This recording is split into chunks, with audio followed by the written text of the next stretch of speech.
Hi everybody. Today we're going to talk about the 5 items that make camping a little comfortable, but you don't really have to have. Nathan went outside and he was setting up one of them. I don't think it was a good idea, but let's check on him. Hey! Nathan! Hello! Aren't we supposed to be doing a video? Sorry, I was setting up for it and got a little comfortable and dozed off. I guess. Well, come on out and I'll show you what I was setting up. Well, welcome to Jones for Journey. And this week's video is about glamping. Some 5 of the things that we like to have. Not have to have, but like to have. And folks would consider it glamping, I guess. So the first thing, as you saw me dozing off because I had gotten comfortable, is our footrest. It is an extendable, collapsible footrest. And it's real simple. It folds up just like this, fits into this bag, and it actually goes into the bag with our chairs. It didn't come with the chairs, but it fits in the same bag as our chairs, so it's all one bag for us. And what it does is you take and you assemble the legs. It's real quick and easy to assemble. Just like that. These are the bottom. Top ones go in the holes on the back of the footrest.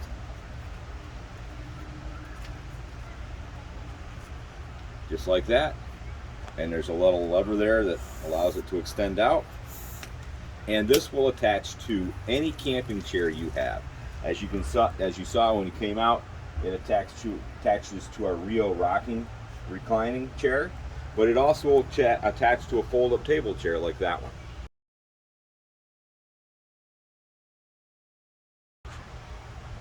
So, and it's really comfortable, and as you can see, really relaxing. So, that is our first must-have glamping, or like to have glamping, I should say. The second thing, one of those things that's not really needed, but makes life a little easier. Yes, and more enjoyable. Mm-hmm. So the second thing we have, and probably our biggest purchase for glamping, is our electric bikes. Now, realize none of this is sponsored, okay? We purchased these bikes 2 years ago. We purchased the chairs. We've purchased everything you see here we have purchased. None of it is sponsored. We'd like to get to a point where we can get sponsors or get an Amazon page, and you can help us do that by subscribing. If we have 200 subscribers, we can set up an Amazon page, and all of our recommendations, you can go to our Amazon page and click on them and order them from there.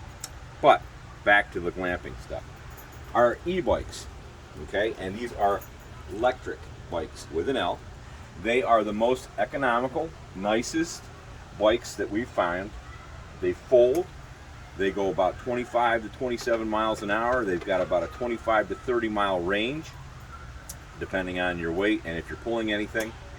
And they're real comfortable. They've got a wide tire. They make them in a couple of varieties. We had the first generation. They come out now with a step-through generation and even a light. But we love these. You can pedal. They're pedal assisted. And we've had them all over the country with us. We were out in Utah in a state park, and it was some pretty heavy hills, and they pulled through with no problem. And Pip likes these too. She goes out with us, and that's going to be her top choices. I'm going to show you what that is in just a second. We did make some modifications to them. Yes, we added the seats, the wider seats, and also the bag on the back. A carry bag on the back, which would go on any bike. Yes. And we added a cell phone holder. Correct, and a cup holder. Oh yeah, nope, the cup holder came with it. Okay. That was standard when we got them. They now sell that stuff with their next generation, their Generation 2 bike. It's a little bit more beefed up and a wider handlebar and stuff like that. But I'm not here to sell you the bike. I'm here to tell you what we use. Yeah. So that is our electric bike. Now let me show you Pip's #1 glamping thing.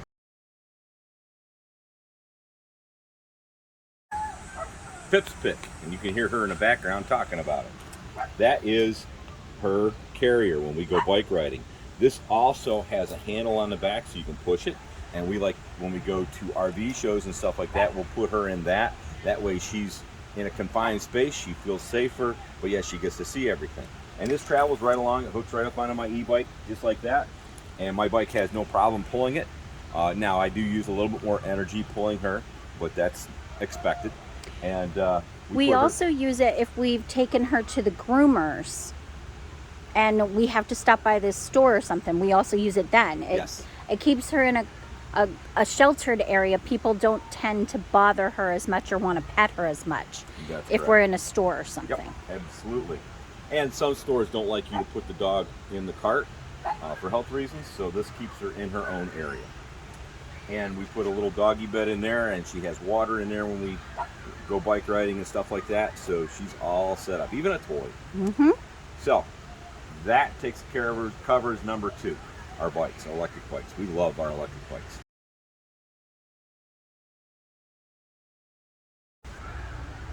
Number 3 is our two-way radio. Now, this comes in handy in a couple of ways, and we actually got these because I got in trouble once out geocaching. You know how I love to geocache, and I went after a cache, and I ran into another cacher, and we went caching for a little bit, and I left Betty on the side of the trail because she didn't go up with me up into where the cache was because it was pretty steep. And I left her for an hour, and she was upset because I had the car keys. And it wasn't just that. So she couldn't call me. The cell phone was in the car. And it was a very wooded area with snakes, and I could not get to him. I didn't know what was happening. So she made me promise to pick up two-way radios, and we also use these in backing in the RV. She can tell me I'm level, she can tell me how far to come back and all that stuff. Yes, we could use our cell phones to get that, but if we're boondocking or something like that and the reception's not good with our cell phones, these have reception just as long as we're within like 25 miles of each other or something like that. So, and they ride right on the dashboard of our coach, and they plug in, and we have a good time using them. And it charges while we're driving. While we're driving, yes, yes. So that is number 3 on our glamping list, and it keeps me out of trouble.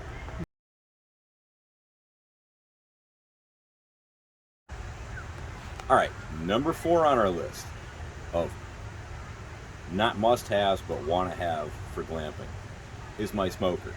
Now, we got this when we were out in Minnesota because I got a good deal out there, but I've been watching some guys, and they were teasing me on their channels about smoking meat, and it looked really good, so I went and got a smoker. This is compact enough that I can take it with us. It holds 5 pounds of pellets. It's a wood smoker, and it does an awesome job, let me tell you. Matter of fact, right now I got some chicken on the grill, so on the smoker, and it's about ready to be flipped.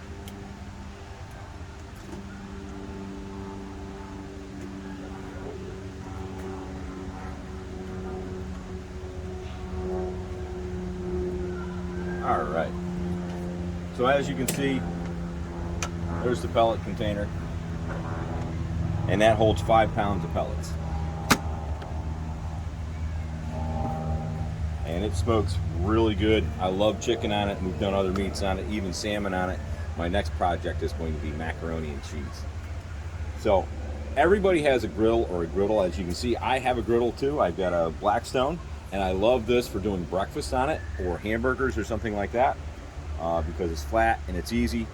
And I actually even got a wind guard for it because we had some issues with windy days, especially out in Minnesota, and the wind would blow the flame out and I couldn't get a good cook on it.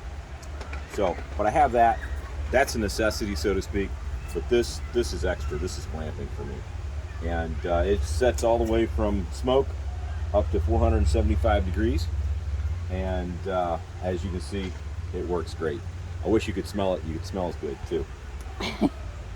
But anyways, and I carry a clear container because it's more economical to get a larger bag of pellets. In some place you can't get a 5-pound bag.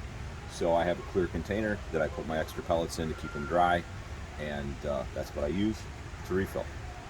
That's number 4.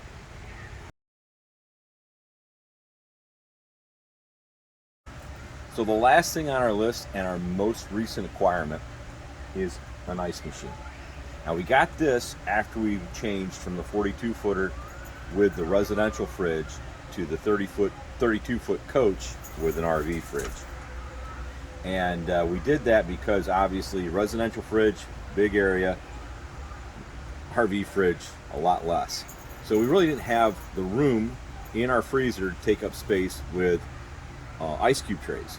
So what we did was we got on Amazon and we picked out a well-rated ice machine. And as you can see, it does pretty nice ice cubes, and it makes them in every 6 minutes.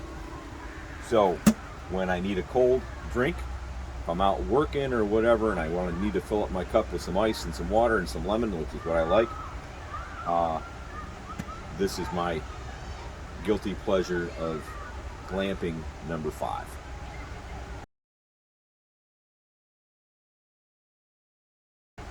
Now, hang on. I'm going to give you number 6. You said 5, but I'm going to give you number 6. You gave them 6. You gave them Pip's pick. Well, that was Pip's pick. That's 1. That doesn't count my 6 or my 5.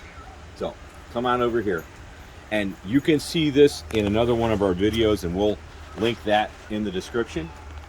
But our screen add-on. This is not a must-have, but let me tell you something. It gives you a more defined, larger space from your awning. It goes out a little bit, gives you some more coverage. If it's raining, it sort of keeps some of the rain off of you. You can see out through it. It zips off. It's easy to take down. If you got a storm coming in, you don't have to get up there and pull it all out. You just unzip it and it rolls right in with the awning. And like I said, you'll see the video. You can see the video that we had, that we did on it, on the assembly of it and hooking it up and all that stuff. So I won't go into all the details, but I love this because it gives us a bigger space outside. So there's our 6 top picks and Pip's top pick, say that 5 times real fast, for glamping. Not must-haves, but good to have. Thanks for joining us. Remember, if you like the video, hit the like button and help us out. Subscribe, tell your friends, have them subscribe. Help us reach that 200 mark so we can get growing and maybe even add an Amazon page. All right, we'll catch you next time. And remember, when you wander with a purpose. That purpose being to share the love of God with others.